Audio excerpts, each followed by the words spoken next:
Matinale d'infos quotidiennes suivie par des millions de téléspectateurs chaque matin en Amérique et récemment éclaboussée par le scandale MeToo, comment va-t-elle faire pour survivre? C'est ce que nous propose Apple TV+, avec sa série The Morning Show.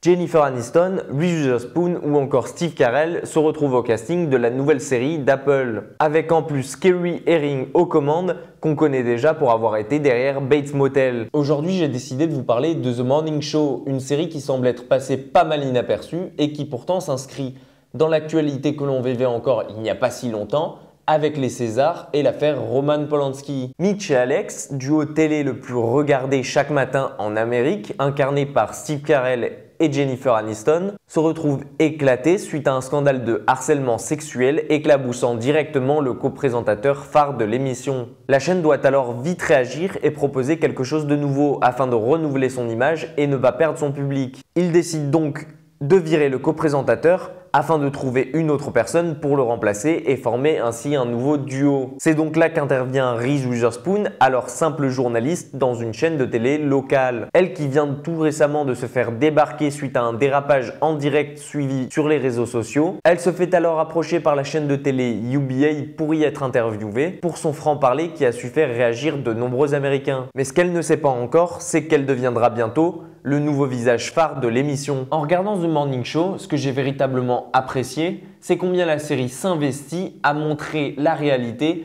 derrière des milieux comme ceux du show business, démontrant au final que ce soit à la télévision ou bien au cinéma, le hashtag MeToo peut toucher tout le monde et pas qu'un seul milieu. Kerry Ehring, réalisatrice de la série, met donc un point d'honneur à nous montrer la vérité auquel on fait face lorsqu'on travaille dans des milieux pareils, et qui sont toutefois difficiles à imaginer lorsqu'on est simplement spectateur. Entre argent en jeu, pot de vin, fausses amitiés ou encore promotion visant à faire taire, on y découvre ainsi la réalité du milieu dès qu'il y a en jeu pouvoir et argent. On y apprend ainsi comment sont tirées les ficelles, mais aussi comment des dirigeants haut placés peuvent fermer les yeux sur des actes horribles et graves pour ne pas perdre leur argent. L'illusion qui se cache alors derrière l'image familiale de la chaîne de télévision qui nous est présentée s'évapore alors bien vite. D'un autre côté, et paradoxalement, on nous montre comment fonctionne l'une des meilleures matinales d'infos et comment sont triés les sujets pour passer dans l'émission ou non. On y voit ainsi comment est validé et contrôlé à différents niveaux le choix des sujets, ce qui a le droit de passer en direct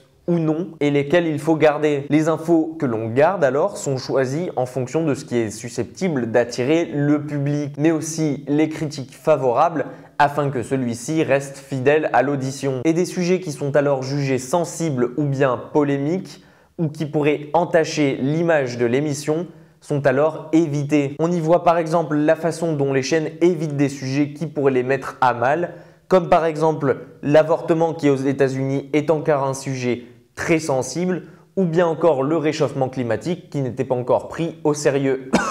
Trump. On se rend alors rapidement compte de l'influence d'une chaîne de télé sur ce qui va être diffusé ou non et du non-respect de la soi-disant impartialité dont ils sont censés faire preuve. Et sur ce point, j'ai trouvé le sujet véritablement bien amené et bien traité, et ce qui m'a permis d'en apprendre plus sur la manière de diffuser l'info et des choix à effectuer quant à l'actualité. Mais le scandale MeToo n'est pas en reste lui aussi. En regardant la série, on a droit à un véritable bras de fer entre d'un côté Reese Witherspoon et de l'autre Jennifer Aniston. L'une, petite nouvelle cherchant à rester elle-même et la plus droite possible concernant l'information, quitte à risquer son emploi, et l'autre, la plus ancienne et la plus respectée de tous, qui il y a encore quelques jours représentait le visage de l'Amérique. Elle essaie donc de sauver son couple du divorce, mais aussi essaie de ne pas se faire éclabousser par le scandale qui a évincé son ancien coéquipier et qui risquerait de lui faire tout perdre à ce jour ce qu'elle a mis du temps à accumuler. Elle tient donc à faire face coûte que coûte à sa nouvelle partenaire. La place des femmes est donc un élément important abordé dans cette série et elle y est avec brio. Quant à Steve Carell, de son côté, et qui, en dépit d'avoir le rôle peut-être le plus important du show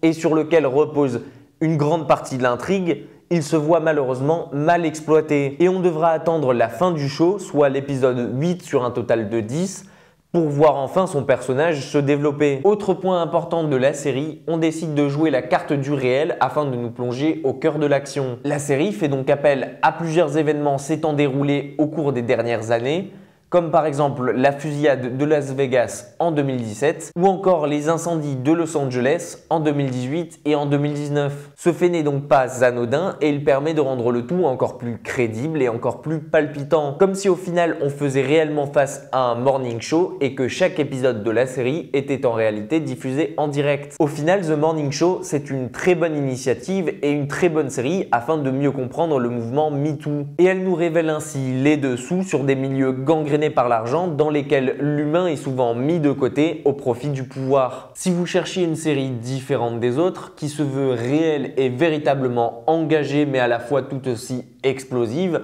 je ne peux que vous la recommander. Voilà, c'est donc tout pour The Morning Show. Si la vidéo vous a plu, vous pouvez vous abonner directement à la chaîne. Prenez soin de vous et quant à moi, je vous dis à très vite pour une prochaine critique.